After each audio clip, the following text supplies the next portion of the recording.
Nằm nghe sóng vô từng lớp xa,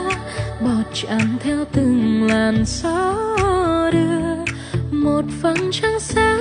với tình yêu chúng ta, vượt ngàn hải lý cũng không xa. Biển rộng đất trời chỉ có ta, thì dòng ngân hà